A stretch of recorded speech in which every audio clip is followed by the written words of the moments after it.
ಈ ವೇಳೆ ಆಡಳಿತ ಮಂಡಳಿಯ ಸದಸ್ಯ ಅಂದಾನಯ್ಯ ಶಾಡ್ಲಿಗೇರಿ ಮಠ ಮಾತನಾಡಿ, ನಮ್ಮ ಶಾಲೆಯಲ್ಲಿ ತರಗತಿಗಳನ್ನು ಬೇಕಾದ ಮೂಲಭೂತ ಹಾಗೂ ಕೊಠಡಿಗಳು ಪ್ರಾರಂಭಿಸುವುದಕ್ಕೆ ಸೌಕರ್ಯಗಳು ಸುಸಜ್ಜಿತವಾದ ಇರುತ್ತವೆ. ಅಲ್ಲದೆ ಶಿಕ್ಷಕರು ಸೇರಿದಂತೆ ಸಿಬ್ಬಂದಿಗಳು ಕೂಡ ಹೆಚ್ಚಿನ ಸಂಖ್ಯೆಯಲ್ಲಿ ಇದ್ದಾರೆ. ಈ ಮಕ್ಕಳು ಶಿಕ್ಷಣದಿಂದ ವಂಚಿತರಾಗಬಾರದು ಎಂಬ ದೃಷ್ಟಿಯಿಂದ ಶಾಲೆಯನ್ನ ಪ್ರಾರಂಭಿಸುವುದಕ್ಕೆ ಮನಸ್ಸು ಮಾಡುವ ಮೂಲಕ ತರಗತಿ ಪರವಾನಗಿ ಇದೆ. ಮೇ ತಿಂಗಳಲ್ಲಿ ಪ್ರವೇಶಾತಿ ಮಾಡಲಾಗುವುದು. ತಾಲೂಕಿನಲ್ಲಿ ನಮ್ಮ ಶಾಲೆಯಲ್ಲಿ ಸಿಬಿಎಸ್ಇ ಶಾಲೆ ಪ್ರಾರಂಭವಾಗುವುದು ಮೊದಲನೆಯ ಶಾಲೆಯಾಗಲಿದೆ ಎಂದು ಹೇಳಿದರು.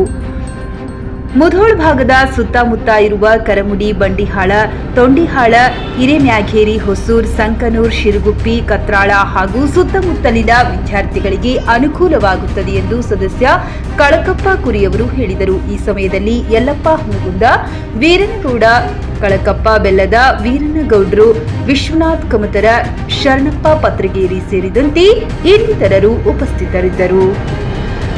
ವರದಿ ಶರಣಬಸಪ್ಪ ಧಾನಕಲ್, ವಿಜಯವಾಯ್ಸ್ ನ್ಯೂಸ್ ಕನ್ನಡ, ಯಲಬುರ್ಗಾ.